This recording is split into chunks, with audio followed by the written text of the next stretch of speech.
We are now moving on to technical session 2, from innovation to adoption, enablers for scaling climate smart agriculture. This session is co-curated in partnership with MITI Labs. With that, I take the pleasure of inviting on stage Mr. Harish Damodaran, National Rural Affairs and Agriculture Editor, The Indian Express. He is the esteemed moderator for this session. A warm welcome to Mr. Harish Damodaran.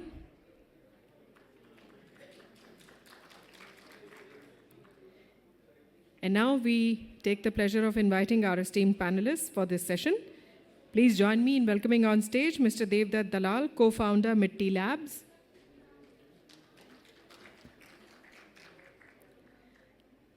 I welcome on stage Dr. Umang Agarwal, Chief Operating Officer, Carbon Business, Grow Indigo. I also welcome Mr. Minhaj Amin, Operations Director, Agroecology Fund and Coordinator, Consortium for Agroecological Transformation, India. Please join me in welcoming on stage Mr. Hemendra Mathur, Venture Partner, Bharat Innovation Fund.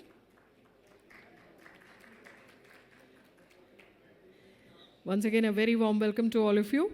I now hand over this session to Mr. Harish Damodaran to please take it forward. Thanks. I think there's reasonable attendance, right? Okay. Yeah. So the title of this session is, I think, Enablers for Scaling Climate Smart Agriculture. Okay. I think the term climate smart agriculture is an oxymoron. Okay. Agriculture is inherently, I think it is climate smart. Okay. Plants, we know from, from textbook, school level textbooks, plants are natural carbon sinks, right? Because plants need carbon dioxide for photosynthesis, right? And they take in carbon dioxide from the atmosphere through the stomatal pores of their leaves, water through their leaves, and light energy from the sun. So the end product is basically food, right? Which is basically your glucose, and oxygen. So they are releasing, so they are taking in carbon dioxide and releasing oxygen back into the atmosphere. I don't think there can be anything more climate smart than this, right? And secondly, farmlands are very crucial for groundwater recharge, okay? Basically to replenish our aquifers from waters from the rains. You can't have recharge where you have expressways or in concrete jungles. We need to ensure that farmers do farming purely because the land where farming happens is a natural recharge kind of,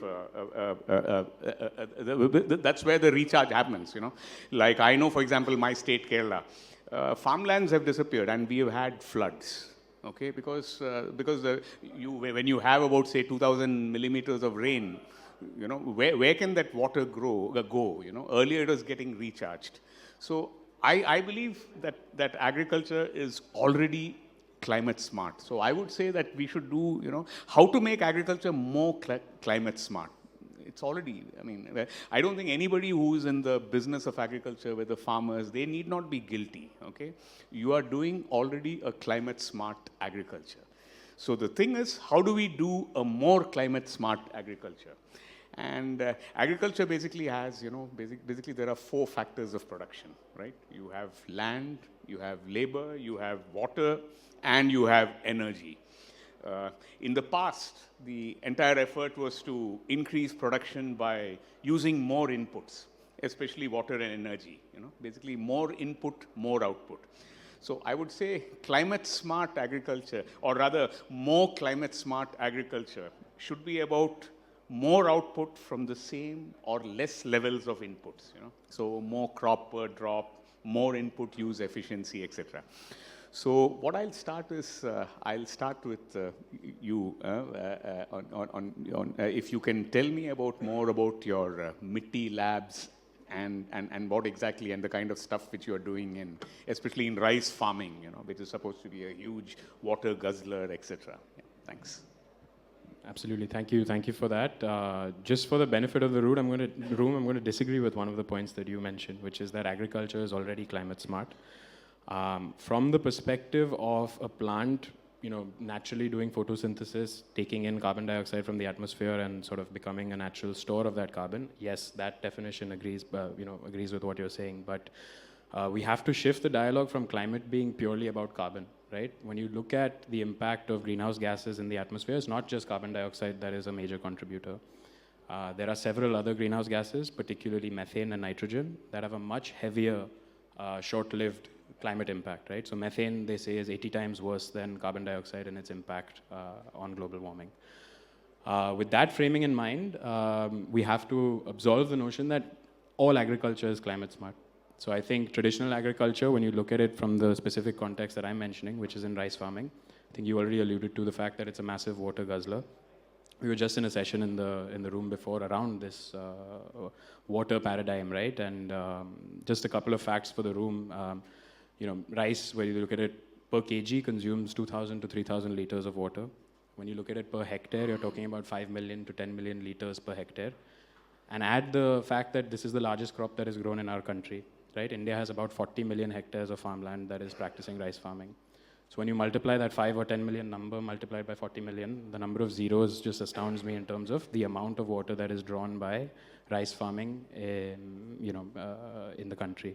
1/3 of global groundwater, global freshwater, and then you've heard statistics in that room that, okay, we have 18% of the world's population, but only 4% of the world's freshwater resources.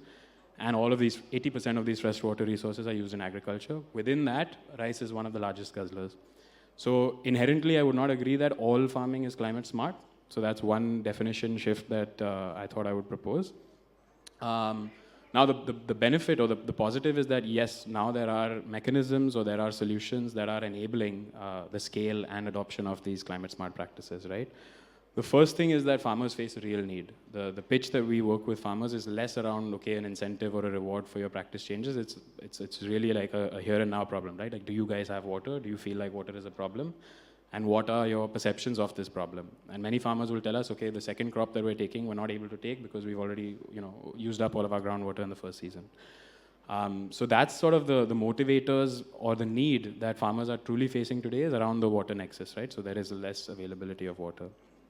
Now, our solution at Mitti Labs, from a practice change perspective, is to change the conventional flooding practice that farmers currently have and transition them towards alternate wetting and drying. The point for that is the longer you have stagnant water on fields, the higher the rate of anaerobic digestion in the soil and therefore the higher rate of methane release. If you're able to curb these conditions of anaerobic digestion a few times in a season, you have done two positives, right? You have saved the water in order to make this change happen. So what you're trying to do is avoid the stagnation of water. The active change from a farmer is to turn off their pipes, right? To turn off their irrigation. Allow the water to sort of reach a subsurface level. And then when it reaches that level, you can re-water. In this process, what we arrive at as a Pareto optimal solution, right? A situation where no outcome is made worse off, but you have a certain positive attached to societal outcomes, right? So in the case of alternate wetting and drying, now we're working across 60,000 hectares of farmland. We have not seen any issues with yields. In fact, at the timing, if you give this sort of dry down prescription at the right time, you have, in fact, stress to the plant and hardier panicle development, therefore less broken percentage at mills, et cetera, et cetera. So the practice change that we're doing does not involve any cost from the farmer. It's all funded for by the project. The farmer receives training, support, and the tooling required, and then receives a reward for making this practice change happen. So, and there's no impact on yield or costs otherwise, right? So as a result, we find this to be a very Pareto optimal solution. It's a simple, low-effort practice change for the farmer, and therefore it can be a lot more scalable. So this is specifically on the practice change. I'll speak about a couple of other enablers for scale. I know I've taken a lot of time, so if you want to shift, then we can. But two other major enablers is obviously landscape level transformations is critical for this work. And as far as the government is concerned, there are a whole bunch of schemes. The challenge when I speak to the government officers is we are not able to leverage them, even the smaller schemes that we have, effectively on the ground. So my submission is a lot of hand-holding of farmer-based organizations, collectives in unlocking some of these schemes to make this transition. I'll pause here for the next round. Thank you. So, Hemendra, I mean, I think we need some kind of Goldilocks solutions, you know. I mean, I think what Devdutt is saying is, I mean, too good to be true.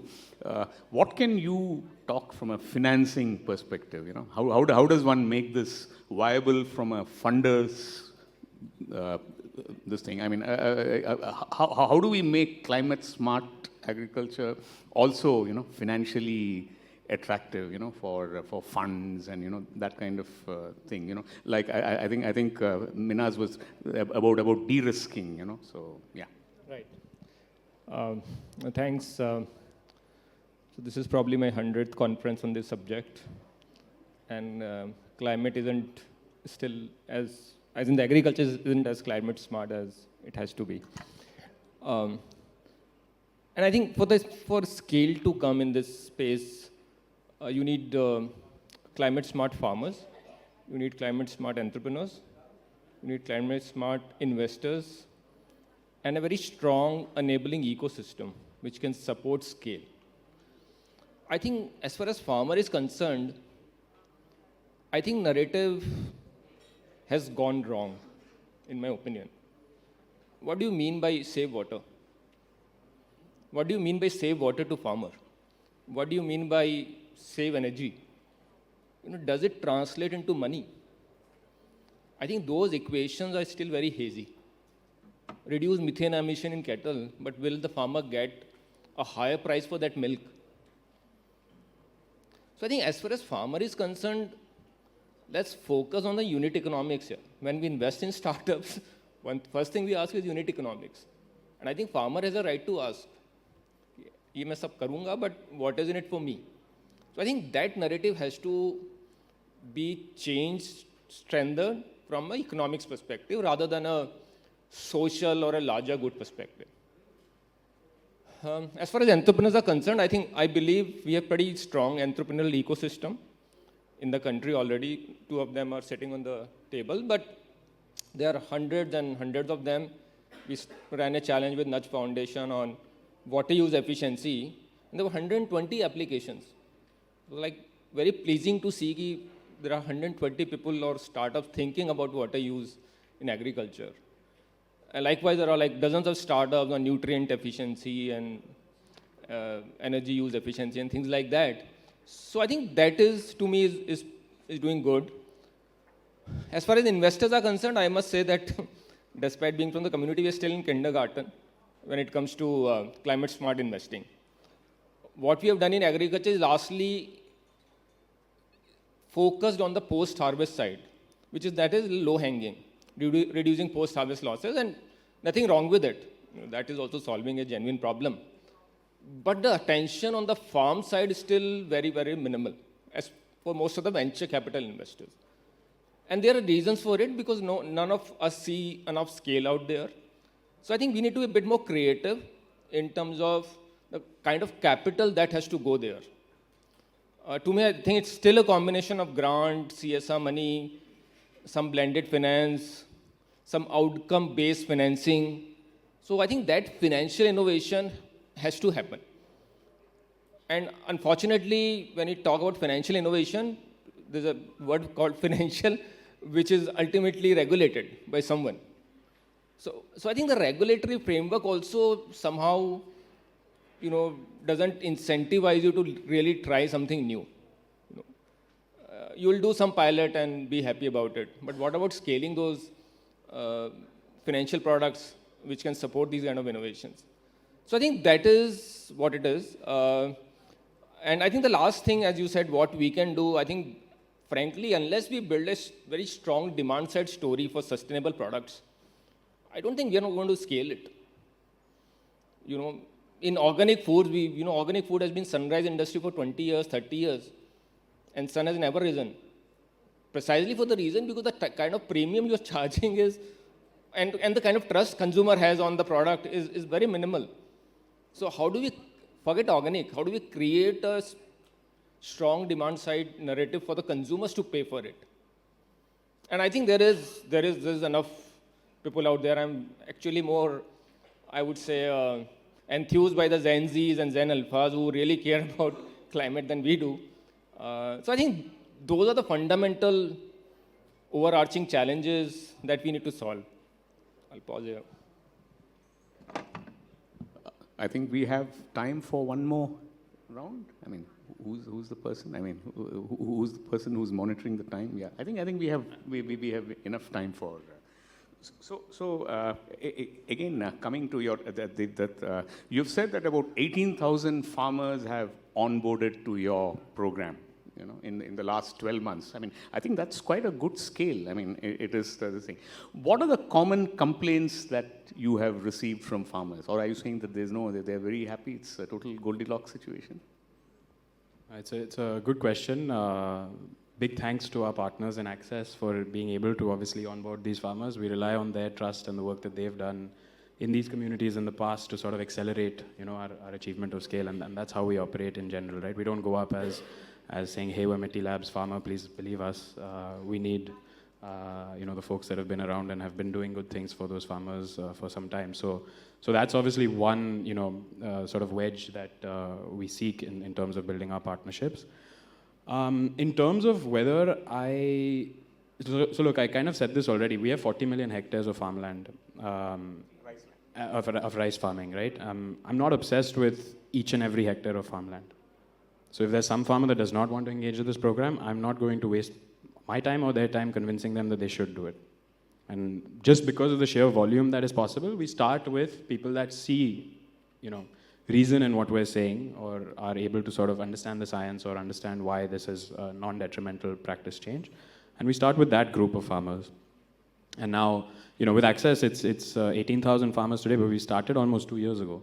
So we started with, you know, 500 to 1,000 hectares of farmland. That 1,000 became 7,000, 7,000 became, you know, 15,000, 15,000 today will become almost 25,000 by the end of this Rabi season. So that's the way that we sort of, you know, with a farmer you have to prove that, look, this is not going to impact you. There is a, you know, a community need that we're trying to solve for, and there's very little that we're taking from you. We don't take anything from the farmer, you're only receiving. And that's what's made it a little less challenging for us to actually speak to farmers and work with farmers. And then the last thing, obviously, is, you know, just alluding to the financing piece or you know, just closing off a couple of points on that. Our intention is to leverage the carbon markets, right? We find that to be a growing and sustainable pool of capital. It is optimistic, but it is definitely the need of the hour.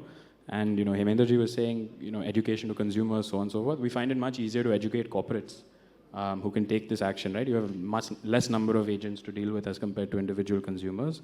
And that's where the carbon markets get legs to stand, right? It's a credence good per se. It's created, value is created as a result of either regulation or voluntary commitment, which has a feel-good factor and therefore some monetary value attached to it. So our intention is obviously to create value and then share value. The intention obviously is to reward farmers as max possible.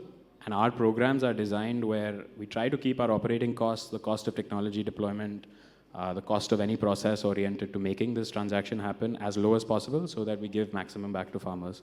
And I'd say, you know, the trust, the incentive, and the sort of on-ground support essentially is what has allowed us to, you know, scale to this sort of level.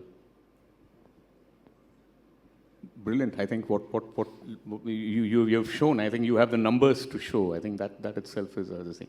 So Umang, like, have you been able to convince farmers to say, for example, you know, to use more of these biological, like for example, have you been able to show that, you know, instead of say 3 bags of urea, you can achieve the same thing, you know, maybe with 1.5 bags or 2 bags. What exactly do your farmers say? Yeah. So, as I mentioned, we have 2 business lines. One is biologicals and one is carbon. In carbon, when our Kisan advisor goes and talks to the farmer, there are 2 questions that the farmer asks. And through our training, our Kisan advisors are not allowed to. What does water mean? Is it surface water or groundwater? So I think those are all we can debate, but I think they intend to create a climate stack, which can unleash climate innovations, you know, especially for startups like this, who end up collecting a lot of data on their own. You know, they can drive a lot of practices, but the onus of collecting data, validating data, storing data is huge cost. the amount of money which cloud storage people have made in India is phenomenal. There's a lot of startups. So I think that can also be a very unique way to look at it. And I think climate finance or green finance, whatever you want to call it, will be one big use case of something like climate stack. Then you can build incentive for farmers. You can, in fact, ideal case scenario, you can calibrate your interest rate subject to some changes in the climate parameters. Because you have the ability to capture those data, you have the ability to churn the data and sort of build enough financial incentives for the farmer. So I think these are the changes if you really want to do things inorganically, if I can say. Otherwise, every year we'll, keep doing more conferences and nothing will move. Wonderful. I think climate stack is a great idea. I mean, the thing. So I think we have enough time, about 15 minutes, I think, for question and answers. Anybody? 15 minutes? Yeah. So if anybody, yes, sir. I think that person. Yeah, you can stand.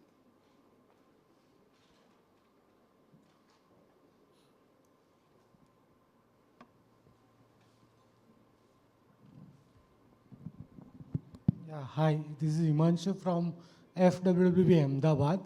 So thank you for the wonderful session. So farmers tend to adopt technologies during the period, NGO support period or government support only. So what strategies can ensure that they use it after the support exit? Because many a time we all mentioned about small and marginal farmers. So what strategy can ensure that technology remains sustainable and they use it even after the NGO support or government support is over? Umang, would you like to take it? See, I always like to say it very simply that we are moving from chemistry to biology, but actually we have to leverage all three, physics, chemistry and biology for the climate smart agriculture, right? So how physics, for example, there is a rice field, you level it, so you have better water utilization and less nutrient runoff, right? So it's climate smart, right? Chemistry, of course, from a green chemistry perspective, if it is, let's say, non-flooded rice, so to control weeds, you want to use some protection. And then from a biology perspective, unlike what Minhaj mentioned on diminishing returns when it comes to synthetic inputs, in a way, it's the opposite on biological inputs. When you focus on soil biology, with time, the yields get better because the soil structure gets better, right? What we tell farmers, we have a very active program called Carbon Kaksha. It is, just building that vocabulary of carbon. Just like, after green revolution last 30, 40 years, every farmer understands what nitrogen is. So even if they don't understand the chemistry of nitrogen, if a leaf is getting yellow, you put urea in it, so that's nitrogen. So similarly, what is carbon? Carbon mitti ki jaan hai, it's what, if there is no carbon in the soil, you will not be able to grow anything. But with regenerative practices, you improve soil carbon percentage and therefore you improve the fertility of the soil. So in a way, it's a positive cycle that you are getting into. I think from a sustainability perspective, that's what I will say. Yeah. Once the NGO has gone, once the funding is over, so how?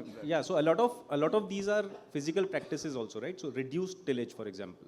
Now reduced tillage or alternate wetting and drying or direct seeding of rice. All these are practices that once farmer has. So what's the biggest risk when a farmer transitions from flooded transplant rice to alternate wetting and drying? It's the weed pressure that could impact yields. Now, if you manage that very well with pre-emergence and post-emergence weedicides, and when a farmer has one good experience, good experience in one season, then very likely they are going to continue with it. Now, I've met both kind of farmers who've not had good experience and had a very good experience. So, person who has not had a good experience, they will, now it's like a trauma for them. Ki nahi abhi, getting into AWD, I don't want to risk. But someone who's had a very good experience, their labor cost is down, their soil quality has improved over time, and they see definitely an improvement in their net income. So, having a good experience is very important. Yeah, I suppose it's show me the money, right? Or show me the money saved, something like that. Ultimately, it comes down to that, right? And a good experience with the whole one season. Yes, I think ma'am wants to ask.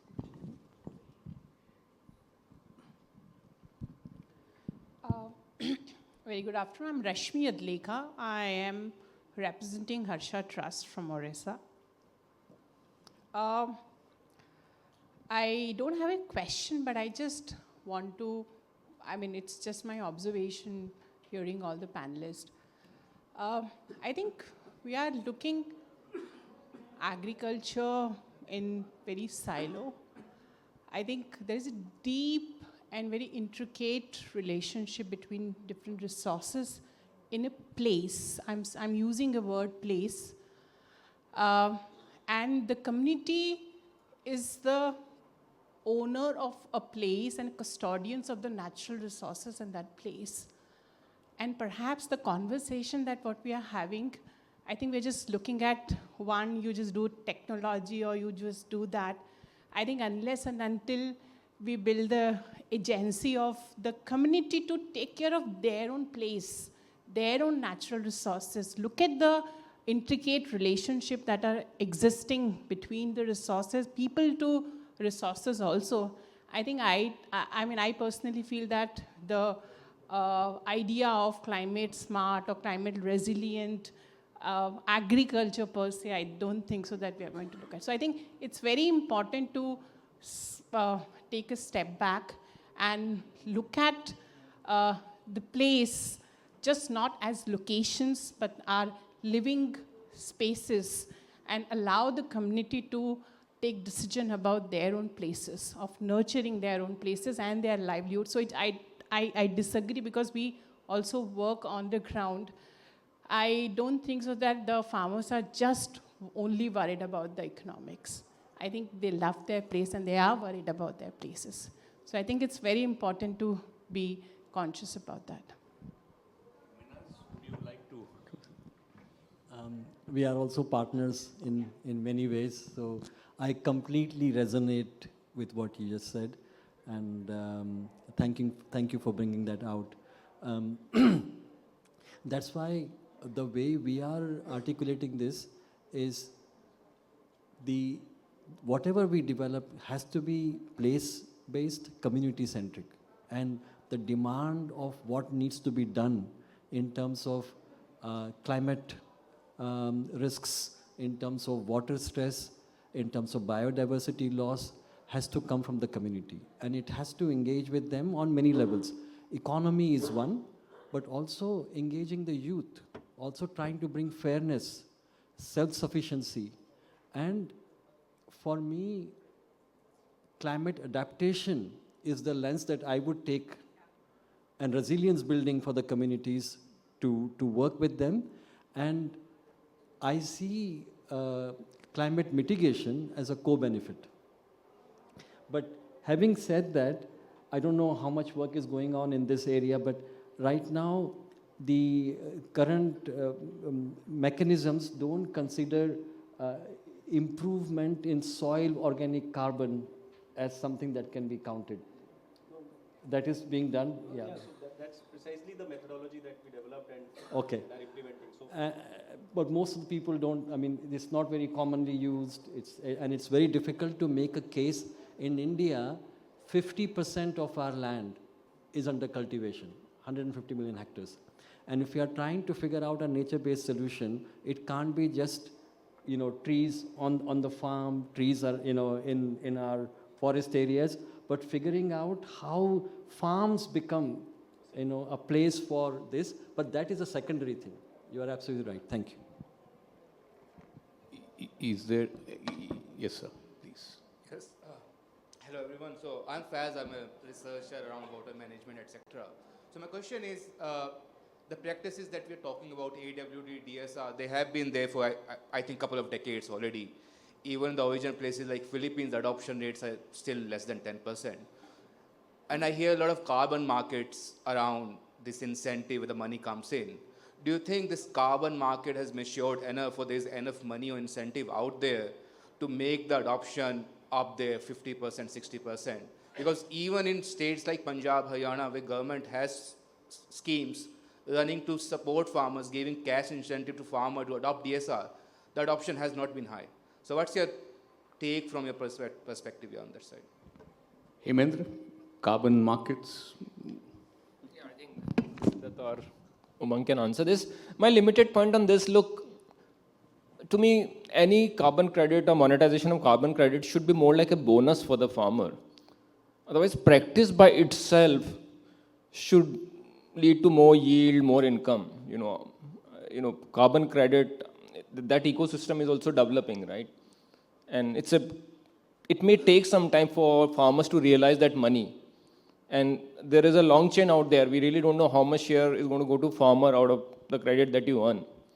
But is practice on its own make money for the farmer or not? That is the question that we should be answering. Yeah, as Umang said, kitna or kab milega? I think. Exactly my question. Yeah. When you said you tell your Kisan Sathis not to respond to these two questions, kitna or kab milega? See, a lot of us practitioners in the sector feel very concerned that in the name of what you just now said, that it's going to benefit the farmers, but in the name of that, we feel the cream will be taken away by the assessors, by the consulting firms that have come up globally in this whole carbon business. So we all feel very reluctant to be part of it because we feel the hard work is and the sacrifices are being made by the farmers, but the benefits are being siphoned off by somebody else sitting somewhere in the globe. Yeah. So I'd like to hear from you, but why not be transparent with the farmers you're working with? Yeah, so I think very genuine question, and something that the older carbon markets and even now maybe some of the entities, what they get is a carbon waiver from farmers. So when I say that our Kisan advisors are not allowed to promise any amount to the farmer, it is just to maintain trust, because we don't know how much money will come. That said, we have a very transparent agreement with the farmer in which 75% of the carbon sales value, not net revenue, sales, so if carbon credit sells for $40, $30 goes to the farmer. This is the maximum in any agri commodity that you will see in India. If you talk about, let's say, grains, farmers get what, 30%, 40% of the net consumer value, right? If you talk about horticulture, it will be about 50%. If I pay 200 rupees for a kg of apple, farmer probably gets 100 rupees, 90 rupees. For dairy, it is around 60, 70%. 75% for this carbon credit value is written that it will go to the farmers, right? So equity is at the center of this whole program. I'd like to just add, I mean, because I'm one of those middle layer people that might be siphoning off money, I don't necessarily see it that way. I think, as I kind of alluded to, we're creating value in the first place, right? Plus, I'll also just say that the farmer is not losing from this. There's no hard work in turning off the pipe of irrigation, twice or thrice in a season. That's not what I would classify as hard work. It's just an understanding of why they should do it or why they shouldn't do it. So I don't necessarily say that, all the farmers are doing the hard work. They're actually doing very little effort, but achieving compensation for that little effort as well. And groups like ourselves, whether it's Grow Indigo, ourselves, the consultants, the registries, the buyers, all of these are actually financing and sort of enabling this. So in the absence of these ecosystem of players, we're almost left with nothing happening, right? So wouldn't you rather create value and then have that value shared with, yes, as Umang said, the farmer is still the very center of it, because the more you provide to the farmer, the more scale you'll achieve, the more satisfaction you'll achieve, the more trust you will achieve. So that goes without saying. But I would like to de-villainize the agents that make this happen, because without us, nothing happens, in my opinion. Thanks, Devdutt, Umang, I mean, all four of you. I think we had a nice session, hopefully. Yeah. So I think wo ghanti bhi baja hai na, so I think we'll wind up the thing. Yeah, thanks.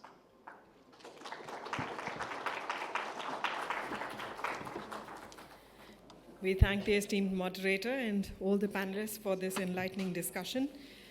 Thank you for discussing policy, finance, and technology, how they can converge to make smart climate agriculture the standard farming model in the country.